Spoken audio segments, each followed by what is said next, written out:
Horror कहानियाँ TV चुड़ैल part 2।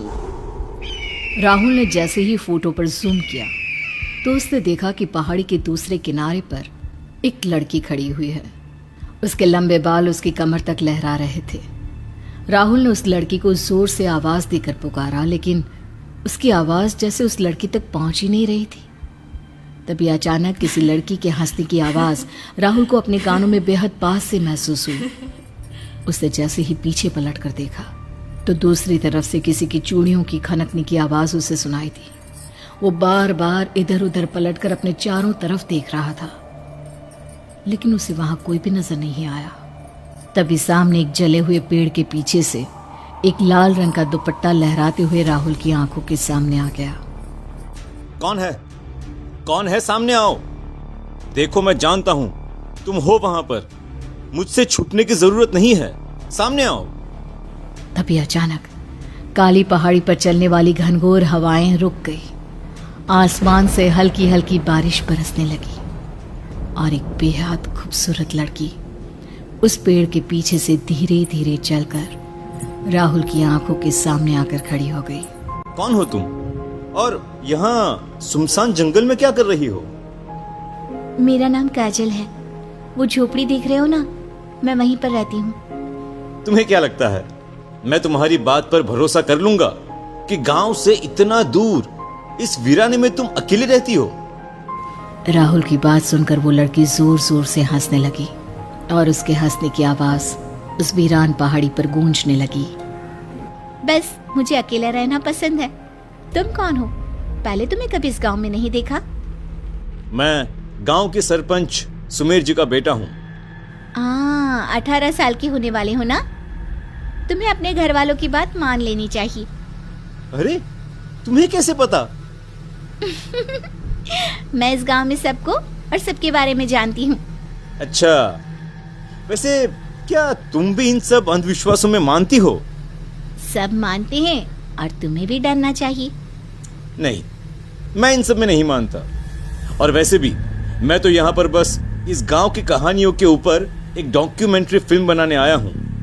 चलो, अब मैं चलता हूँ। माँ पापा फिक्र कर रहे होंगे। कल फिर आऊंगा। कल मिलते हैं, ठीक है? इतना कहकर राहुल वहां से चला जाता है। कुछ देर में जैसे ही वो अपने घर पहुंचता है तो वहां का नजारा देखकर दंग रह गया। उसके घर के बाहर चारों तरफ लाल रंग का सिंदूर फैला हुआ था और घर की दीवारों पर किसी ने खून से क्रॉस का निशान बनाया हुआ था। सुमेर और जानकी आंगन में बैठकर बिलख बिलख कर रो रहे थे। गांव के कई सारे लोग वहां पर इकट्ठा हो चुके थे। अरे राहुल बेटा, हाथ जोड़ते हैं हम तुम्हारे, चले जाओ यहाँ से। ये देखो देखो, ये सब क्या हो गया? क्या हुआ काका? किसने किया ये सब? कौन करेगा? वो कजरी डायन है ना, वही ये सब कर रही है। अरे, आप लोग इस अंधविश्वास से कब बाहर निकलेंगे? कोई डायन नहीं है। अच्छा, तो तुम्हारे घर के बाहर ये सब कैसे हुआ? और जानते हो, धर्मा किशन का बेटा कल रात को खेत में मरा हुआ मिला है। क्या? अरे पर कैसे? कैसे हुई उसकी मौत? कैसे होगी बेटा? गला काट कर पूरा का पूरा सिर चबा गई वो डायन। उसका सारा खून पी गई वो। कितनी दफा कहा था हमने उसे कि अपने बेटे को 18 साल का होने से पहले दूसरे गांव भेज दे, पर धर्मा किसान ने हमारी बात नहीं मानी। लेकिन उसमें उसकी क्या गलती है? उसे डर था कि बेटा काली पहाड़ी से होकर गुजरेगा तो कहीं वो डायन उसे 18 साल का होने से पहले ही ना खा बैठे। ये सब बेकार की बातें हैं। मुझे सच का पता लगाना होगा। अरे हम नहीं चाहते हैं कि हमारे गांव के सरपंच के बेटे का भी वही हश्र हो जो दूसरे बच्चों का हुआ है। देखो बेटा, तुम्हारा 18वां जन्मदिन निकट है। अब तुम्हें यहाँ से चले जाना चाहिए। चले जाओ बेटा। गांव के सब लोग मिलकर राहुल को समझाने की कोशिश करते हैं, पर राहुल किसी की बात नहीं मानता। रात होने पर एक बार फिर से गांव वालों को किसी के चीखने की आवाजें सुनाई देती है। सुना तूने इन आवाजों को? ये है इस गांव की सच्चाई। तू समझ क्यों नहीं रहा बेटा? क्या माँ? मुझे तो कुछ भी महसूस नहीं हो रहा। कुछ सुनाई नहीं दे रहा मुझे। राहुल की इस बात पर सुमेर और जानकी अब ज्यादा घबरा जाते हैं। उन्हें लगने लगता है कि शायद अब डायन का अगला शिकार राहुल ही है, और एक बार फिर वो दोनों पूरी रात जाग कर बिता देते हैं। इसी तरह अगली रात भी सुमेर और जानकी जागने की कोशिश करते हैं, लेकिन इस बार आधी रात के बाद उनकी आंख लग जाती है। सुबह के लगभग 5 बजे जैसे ही जानकी की आंख खुलती है तो राहुल को अपने बिस्तर या घर में कहीं भी ना पाकर वो घबरा जाती है। देखिए ना, राहुल घर में नहीं है। हमारा बेटा कहाँ चला गया? जाइए उसे ढूंढ कर लाइए। जानकी और सुमेर अपने आसपास रहने वाले लोगों को जगाते हैं और सारे लोग लालटेन लेकर गांव के बाहर के जंगल में राहुल को ढूंढने निकल जाते हैं, जहां उनकी नजर एक पेड़ पर पड़ती है जिस पर एक लाश उल्टी लटकी थी। उसका मुंह पूरी तरह से जला हुआ था और शरीर से खून टपक रहा था। ये देख गांव वालों के होश उड़ गए। लोगों के बीच चीख पुकार मच गई। कुछ लोग उल्टे पैर वहां से गए। किसी को समझ में नहीं आ रहा था कि आखिर ये लाश है तो किसकी। मार डाला। हाय रे, उस चुड़ैल ने मेरे बेटे को मार डाला। और इतना कहते कहते जानकी बेहोश हो जाती है। रोता बिलखता सुमेर अपनी पत्नी को लेकर घर आ जाता है और राहुल की मौत का मातम मनाने लगता है। दोपहर होने आई थी। अब लोगों के साथ सुमेर और जानकी ने भी ये मान लिया था कि राहुल को उस चुड़ैल ने अपना शिकार बना लिया है। इसी तरह कुछ दिन बीत गए। सुमेर और जानकी अभी तक अपने बेटे की मौत के सदमे से बाहर नहीं निकल पाए थे। गांव में अब एक भी जवान लड़का बाकी नहीं रहा था। ज्यादातर को कजरी चुड़ैल अपना शिकार बना चुकी थी और बाकी बचे हुए गांव छोड़कर जा चुके थे। दिन बीतते गए और अब राहुल के 18वें जन्मदिन का दिन आ गया।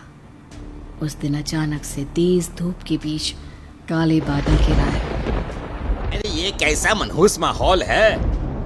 लगता है कि कोई बहुत बड़ी तबाही आने वाली है। अरे आज राहुल का 18वां जन्मदिन है, लेकिन उसको तो चुड़ैल पहले ही खा चुकी है। आज क्या करने आ रही होगी वो इस गांव में। अरे मैं तो कहता हूँ कि हम सबको सरपंच के घर में इकट्ठा हो जाना चाहिए। इस बार सब मिलकर इस आफत से लड़ेंगे। गांव के सब आदमी और औरत सरपंच के घर पहुंच जाते हैं। आसमान में घिर आए काले बादलों से पूरे गांव में घनघोर अंधेरा हो जाता है। धीमी धीमी बरसात शुरू हो गई थी। भरी दोपहर के वक्त भी पूरे गांव में आधी रात जैसा माहौल हो जाता है। पूरा गांव एक सन्नाटे से घिर जाता है और गांव के सब लोग एक दूसरे का हाथ थामकर सुमेर के आंगन में बैठे हुए थे। सुनिए, हम सबको हिम्मत से काम लेना होगा। आज हमें इस मुसीबत का डटकर सामना करना ही होगा। और तभी एक औरत के जोर जोर से हंसने और पायलों की आवाज वहां पर गूंजने लगती है। वो पायलों की आवाज कुछ इस तरह थी जैसे कोई लड़की बेतहाशा नाच रही हो। वो आवाजें तेज और तेज होती जा रही थी। तभी अचानक से आसमान में जोर से बिजली कड़की और गांव वालों को अपनी आंखों के सामने राहुल नजर आया। मेरा बेटा, मैंने अभी यहाँ अपने बेटे को देखा। हाँ, अभी यहाँ पे राहुल खड़ा था। अब धीरे धीरे बारिश थमने लगती है और आसमान में उजाला होने लगता है। काले बादलों के बीच से एक तीखी सी रोशनी सुमेर के आंगन के बीच गिरने लगती है। सुमेर और गांव के बाकी लोग ये देखकर हैरान थे कि राहुल उनकी आंखों के सामने खड़ा था। अरे तुम तो मर गए थे ना, फिर यहाँ कैसे? इतने में राहुल के पीछे से काजल निकलकर सबके सामने आती है। इसे मैंने जिंदा रखा है क्योंकि ये वो लड़का है जिसके बाप ने सालों पहले मेरी जान बचाने की कोशिश की थी। तुम कौन हो? तुम तो इस गांव में रहने वाली नहीं लगती। लगता है आप लोगों ने मुझे ठीक से पहचाना नहीं। और इतना कहते कहते अचानक काजल का रंग रूप बदल जाता है। वो एक बहुत ज्यादा डरावनी दिखने वाली औरत में तब्दील हो जाती है। पहचाना? कजरी? हाँ, वही कजरी जिसकी बेटी काजल को बलात्कार करके इस गांव के जवान लड़कों ने उसे मौत के मुंह में धकेल दिया था। उस रात काजल को बचाने की मैंने बहुत कोशिश की थी कजरी, मुझे माफ कर दो। मैं उससे बचा नहीं पाया। आप ठीक कहते हैं, आपने मेरी बेटी को बचाने की बहुत कोशिश की थी और इसीलिए आज मेरी बेटी ने राहुल को मुझसे बचा लिया। अरे लेकिन उन बेकसूर लड़कों को क्यों मारा तुमने? क्यों मारा उनको? अरे क्या गलती थी उनकी? गांव के उस आदमी के सवाल के जवाब में एक दहशत भरी चीख वहां पर गूंजने लगी। मेरी बेटी की मौत होने के बाद मैंने भी अपनी जान दे दी थी, लेकिन मेरी आत्मा अपनी बेटी के इंसाफ के लिए तड़प रही थी और इसीलिए उसका शरीर धारण करके मैं काली पहाड़ी पर रहने लगी।